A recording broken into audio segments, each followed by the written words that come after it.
Hello YouTube, it's me, your boy B3, back another kicking graphic novel review. Today we have the last volume of Batman the Dark Knight. I believe it's the last volume. I'll double check, but I'm pretty sure it's the last volume.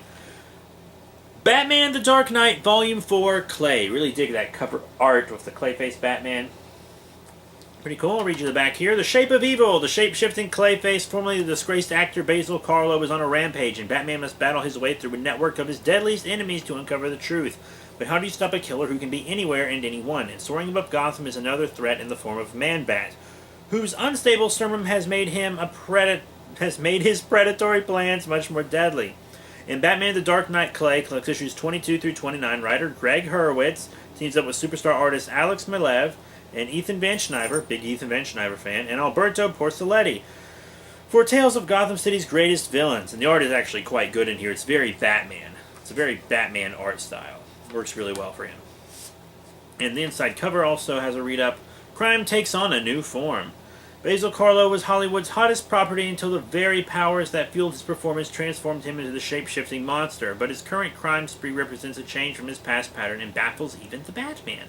Now Clayface is taking the shape of the Dark Knight's closest allies, using inside information about his most tragic moments, taking on a most high-profile target in all of Gotham City, and leaving a trail of bodies bigger than ever before. Some new force is shaping Clayface's crimes, a mastermind willing to mold the monster into an unstoppable weapon. Before long, the crazed creature is pushed beyond what few boundaries of sanity can still contain him. Meanwhile, predators of other shapes stalk the streets and soar the skies, preying on the innocent. The Man-Bat has returned. So, yeah, the Clayface story, he's doing all these jobs that don't seem like him. He tried to friend Gordon, but Batman stopped him. And then he used Batman's dead girlfriend he turned into her real quick to throw Batman off his game. And he learned that from the Penguin, and the Penguin learned it from the Mad Hatter. But it turns out Clayface has been doing some of Penguin's dirty work because he owed Penguin for giving him that clay that made the Native Americans Dreamwalkers or whatever they call the Native American shapeshifters, whatever they called them. Gave him that clay so he could mold his face, but then eventually the clay was a virus and became spread and became unstable and turned him into Clayface.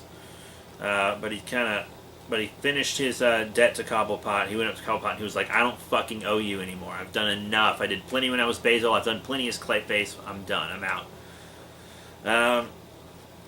And then he got locked up in Arkham by the Batman, and his cellmate next to him was actually a big Basil Karlo fan, big Basil Karlo movie fan, so they actually became good buddies, and Clayface was able to perform for someone, which is all he really wanted, to be noticed and adored.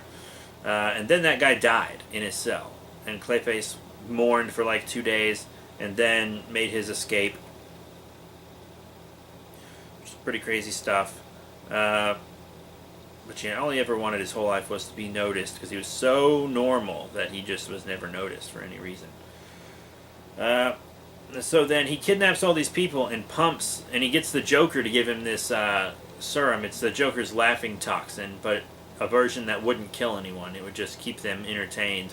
And he had them hooked up to IVs so they wouldn't have to eat or drink or anything. And then he would entertain for them, and he was going to keep them there for all eternity. So he could have someone to act for, and he was just going to go through his old movie lines all the time. But Batman stopped him, of course. And then there's a story. It lasts about 2 issues. No dialogue.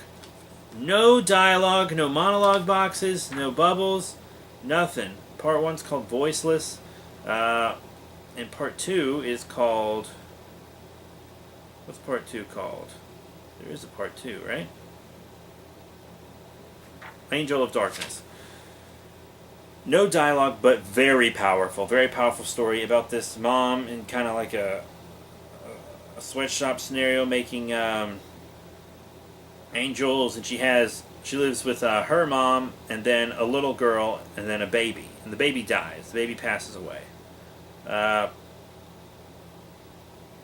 and the little kid gets sick, and then Penguin's goons capture him and kind of make him into slaves. And Batman, of course, gets involved, but the little girl's sick and dying. Batman saves her life, gets her to the hospital.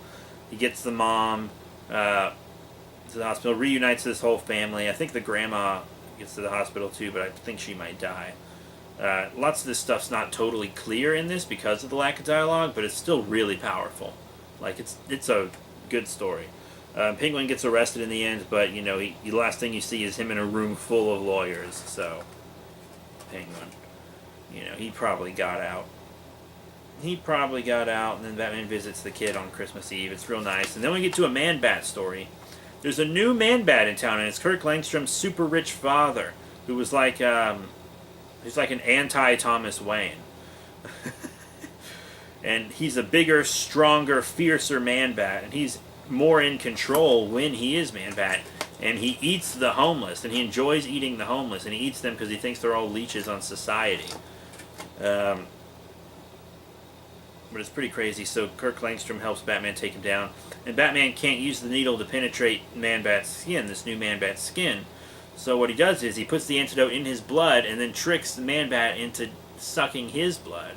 So the formula gets into him. Batman wanted to sacrifice himself like Kirk Langstrom did. Of course Batman's got a death wish. I mean, he's a fucking crazy person. But this book shows a good relationship with him and Gordon. Oh, and the Man-Bat gets off scot-free. They said it was temporary insanity, and he got a, you know, big corporate dude, billionaire, got out of it. But yeah, I like Batman's relationship with Gordon in this. It had a few laughs, which is good for a Batman book. Every once in a while, you need a couple laughs to take a break from all the dark shit. But I mean, it's a good book. The Dark Knight Volume 4 Clay. Out of all 4 volumes, Volume 2 is definitely the best. Love me some Volume 2, but Volume 4 is pretty good also. Greg Hurwitz, Alex Maleev, Alberto Porcelletti, and Ethan Van Sciver. It's called Clay. Check it out. So that's it.